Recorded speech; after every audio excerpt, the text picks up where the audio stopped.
Welcome to the Maturity Project. I'm your host, Chad Everett Broshears.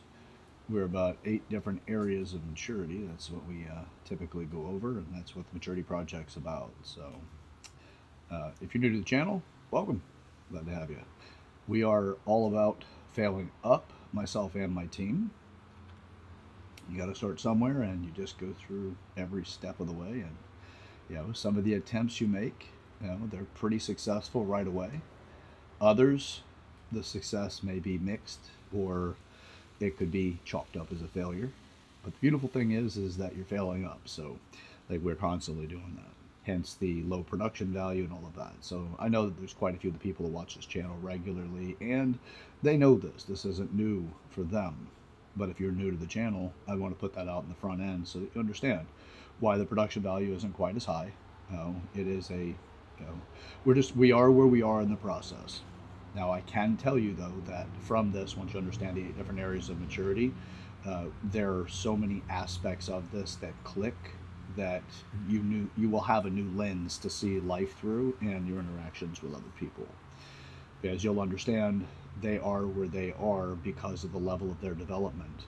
And it frees some of that, carryover judgment that we have about people when we assume that they're at our level because of some attributes that we're able to address or to assess, right? Maybe it's the car they drive or the way they speak, or hell, it could be all the way down to just something as simplistic as the visual representation of their age. You look at them, you're like, you must be this age. You should have your shit together. Well, there's no telling when they were abandoned along the way or when their attention was lost when a lesson was being taught.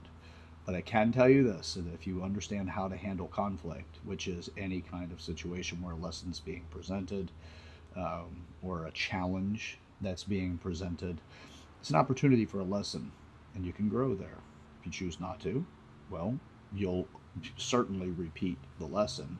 It just may have different variables, but the lesson itself is still the same.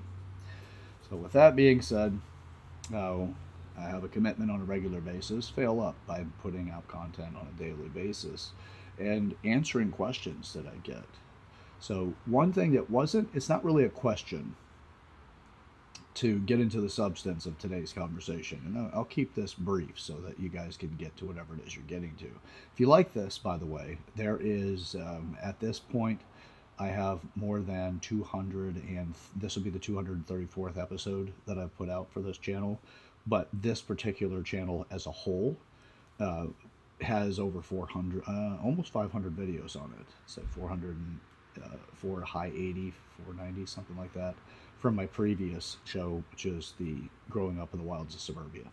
So you're welcome to go and check out any one of them. You can see how I have failed through the years, being in front of the camera, being uncomfortable at times, things like that. So anyway, you can check it out. Point of today's conversation, though, is something that came up recently, and that was whenever I was shown that I was a hypocrite. And I am a hypocrite. We all are. But here's the thing.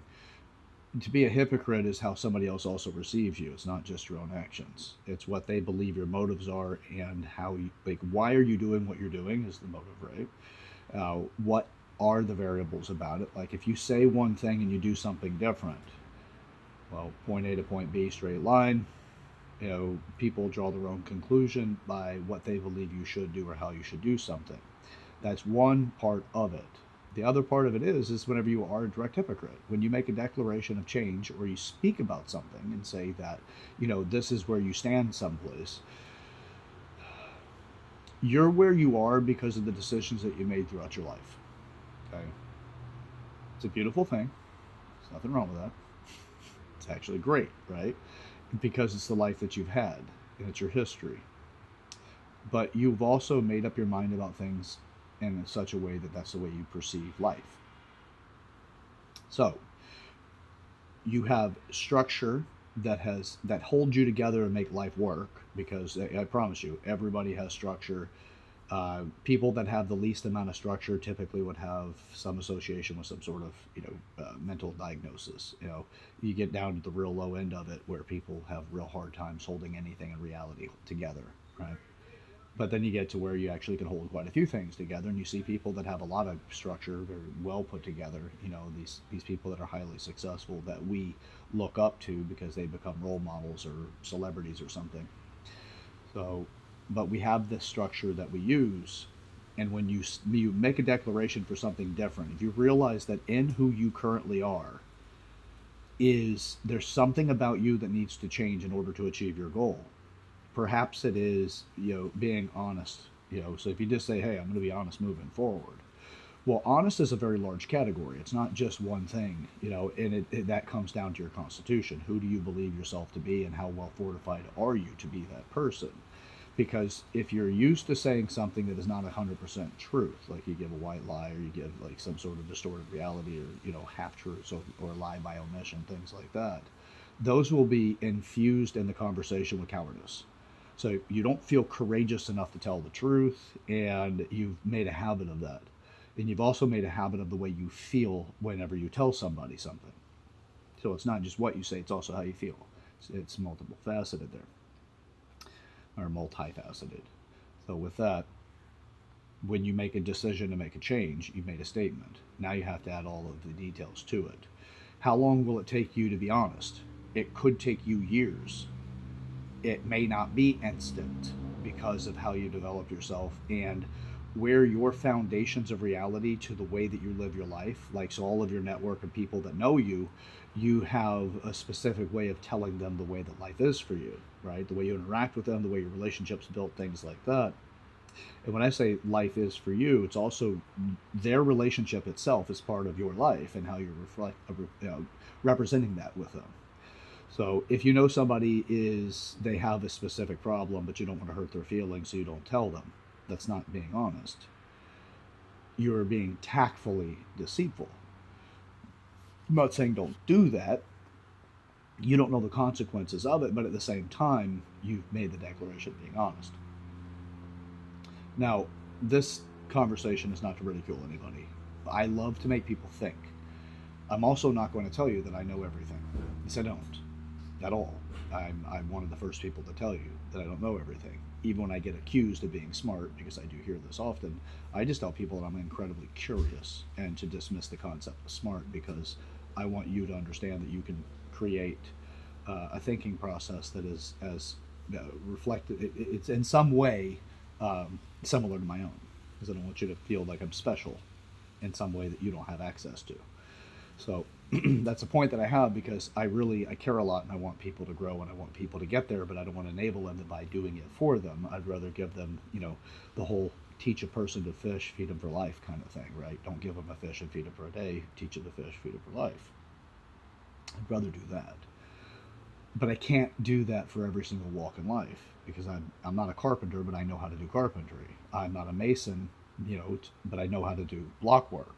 I'm not a roofer, but I know how to do roof work to the extent that I am aware of.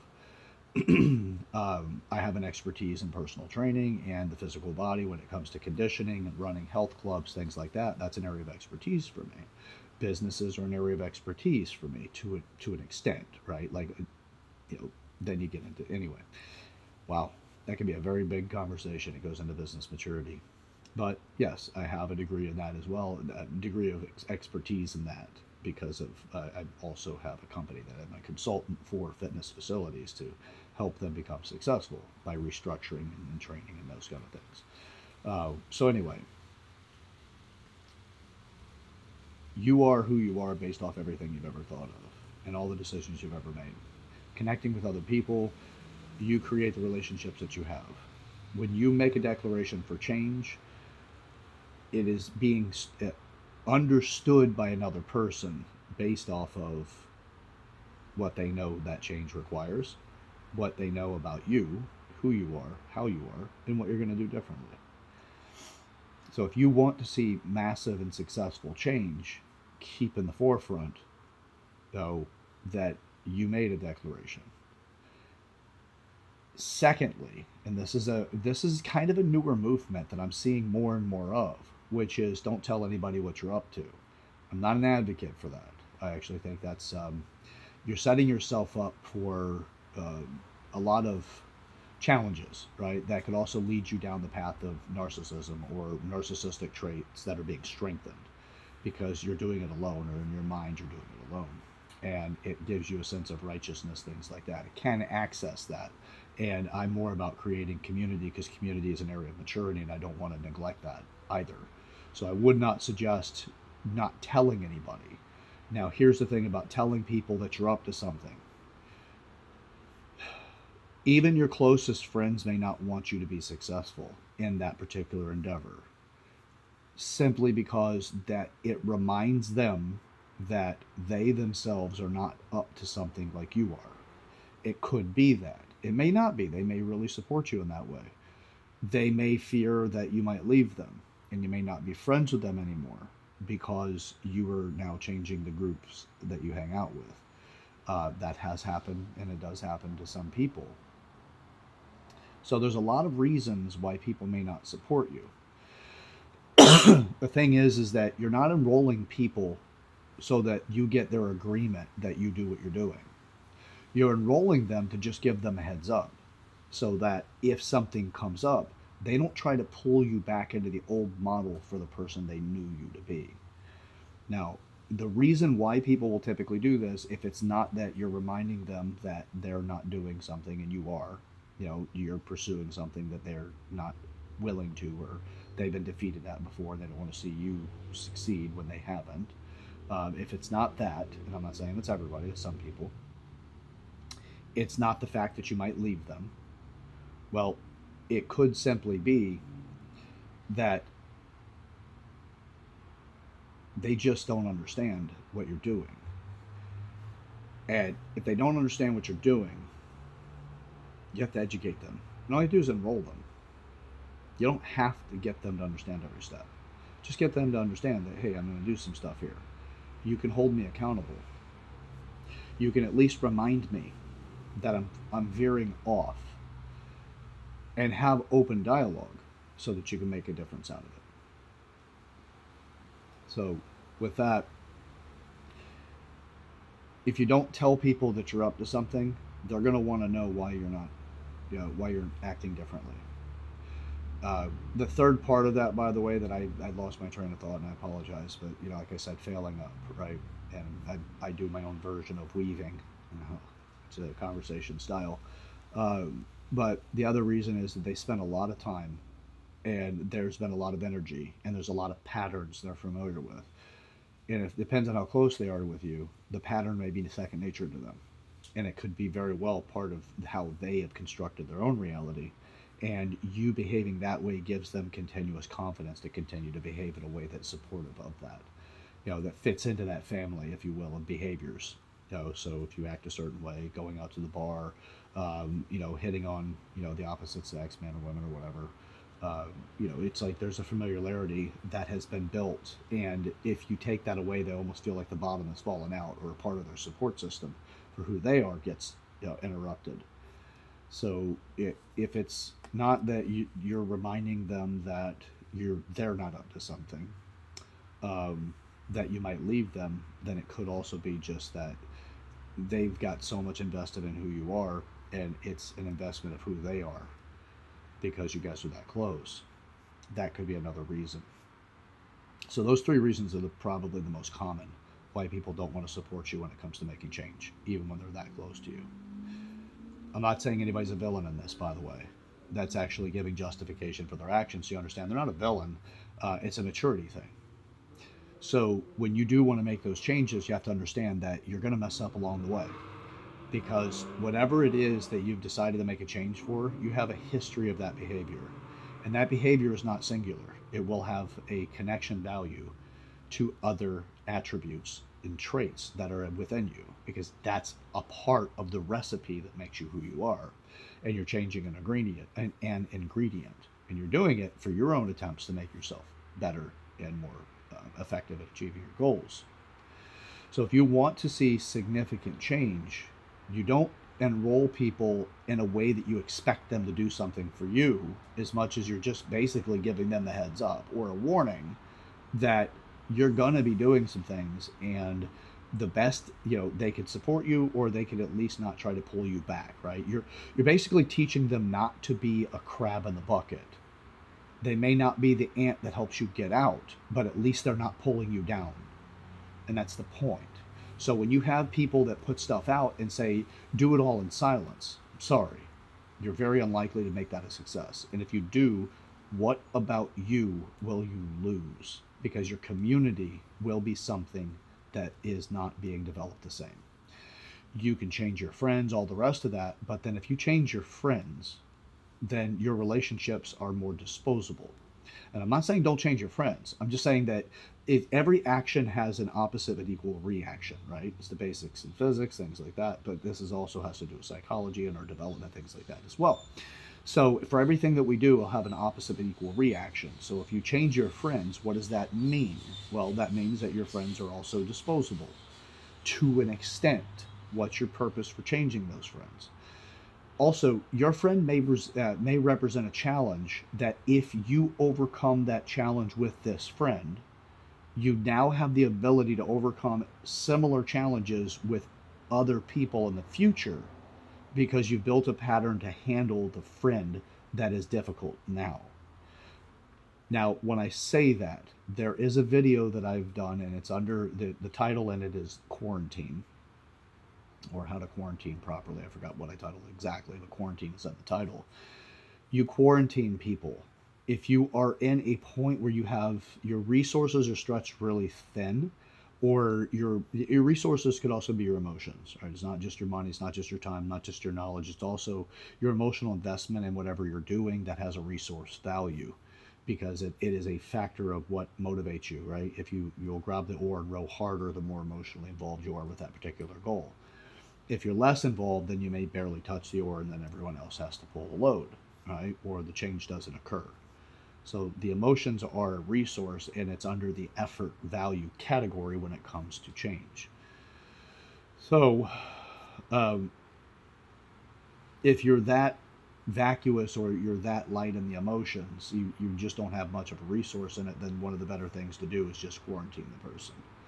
Quarantining doesn't mean get rid of them in your life. It just means put them at such a distance that they're not going to cause chaos or harm for you while you were reestablishing yourself so that you're in a better state of strength and you have a stronger foundation. Your constitution is stronger. So these are the types of insights that can really help us, because when you're identified as being a hypocrite, who's calling you that and what do they mean to you and how are you viewing it? Because if that's part of your process to change and you're practicing and you were not as effective in that particular moment for practice, they're just giving you like a referee, they're just throwing out a little sign for you, a little flag, as long as you've enrolled them in what you're up to. And like, you're being a hypocrite, great, flag on play, man. I got to change my behavior enough, I've got to come back and reevaluate what the hell I'm doing so that I could at least say, hey, you know what? I'm making a concession here. I do know that I've made this declaration. I'm really running lean right now on the ability to make these changes, and I needed to regress a little bit so that I could achieve that goal. And my goal is moving forward after this, the next goal is that I achieve this, but next time I'm going to take a different tactful approach so that I don't go back into the hypocrite category. Because we're all hypocrites, man. But if you feel that you've been called out as a hypocrite and you didn't enroll the person, you might actually want to regress to the point you just give up. Yeah, I'm not even doing this anymore. I don't have anybody that even cares. Nobody supports me. I can't pick up the phone and talk to anybody.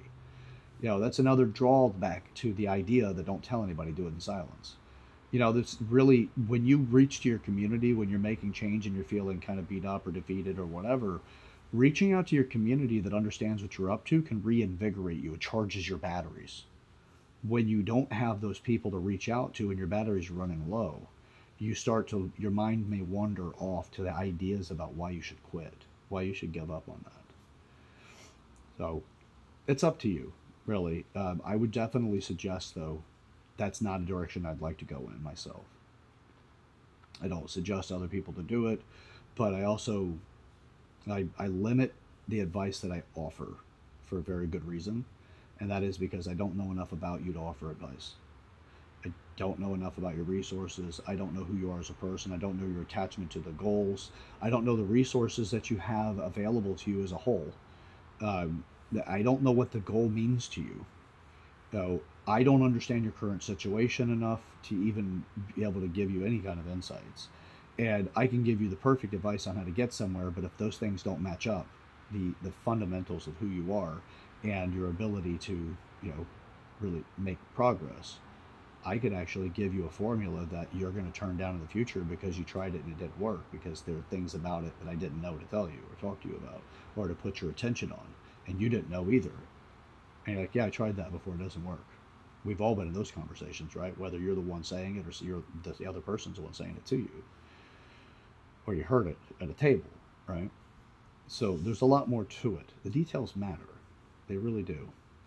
Just be okay with being a hypocrite in the process, and it's going to make it a lot easier if you've enrolled the people in your life that you're up to something. You don't have to go crazy with it, by the way. You just call them up and be like, hey, by the way, I'm thinking about doing this thing, and I'm going to make these changes. Like, I've talked to people in my life about this. I'm doing the maturity project. This is a big task. It's 8 different areas of maturity. My goal is to make this into a university. It is to affect humanity in a way that at least makes us not so aggressive towards each other, because we understand other people are trying to make it in life and they have varying degrees of maturity in 8 different areas that are directly on display in front of me in actual time in a functional way, and I'm seeing their weaknesses show up. The same as if somebody like an 8-year-old's trying to do something, or a 12-year-old or whatever is trying to do something, and they've never tried it before, and they're embarrassed or they're frustrated or they're angry because it's not working. Something's not working in their life.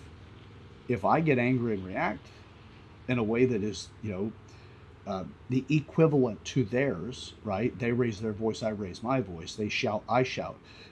They throw something, I throw something. We get into a fight. It's like, why escalate to that if all it is that somebody abandoned them somewhere along the way, or they're just missing something. That's why this thing is coming to existence. There's a lot about this that I don't know, but I'm willing to put it out there and humbly tell you I don't know a lot. You know, the more I learn, the more I realize that I don't know. And it's fascinating. Fortunately, I'm in love with learning. But this whole thing is to try to make the best difference that I possibly can with the life that I've got. I want people to be successful, and I want them to do it in a way that doesn't take from everyone else or take from other people. We've got unethical capitalism. We've got social media that's breeding narcissistic traits into people. Hell, antisocial personality disorder type traits that were being bred into people. Machiavellianism is being bred in because of the way that we don't have people mature enough to guide us through social media. So we get on there and we live a second life or a third life on it, or a fourth life. We put out the stuff that we expect other people to reward us by, and then we wait for that dopamine hit whenever we get an emotional reaction or emoji, right? How many people like my post? And if I didn't get this many, then I'm going to be upset, right? We get all this shit going on, and we don't have anybody that's actually giving us a reason to be wholesome. I've taken this on recently, by the way. I realized that I've been so driven for growth and development in certain areas. Hell, I've even gone off and found dark humor entertaining and getting lost in it and laughing about things and all of that. And then I realized that all I was doing is feeding the wrong wolf within me. I was feeding the wolf that makes me more distant and separated or divided from other people, versus feeding the wholesome wolf, the good wolf. So I've taken a different approach on my social media. I see couples, man, I am so incredibly happy to see couples together. When I'm on there, I give them a big heart. I'm like, you know what, you guys are inspiring. I love what you're doing. People spending time with their kids. I'm rewarding the people that are doing the wholesome things that I want to see more of, the things that give us the fulfillment that we experience in life. And along the way, I'm a hypocrite at times, right? Because I do shit and I fail. And then I learn, and I'm honest with myself, and I say, Chad, you can do better than that. Why did you do it, though?